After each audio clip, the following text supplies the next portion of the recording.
How to watch Premier League live on laptop. So for that, in your Google or any browser, search for Sky Sports.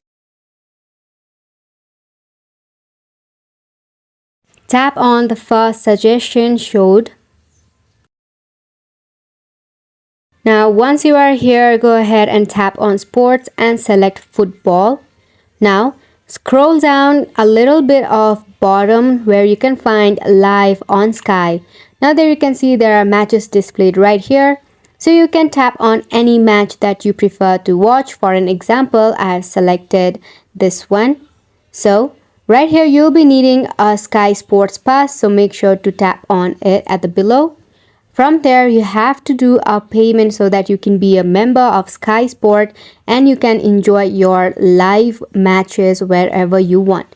Hopefully this video was helpful and thank you so much for watching.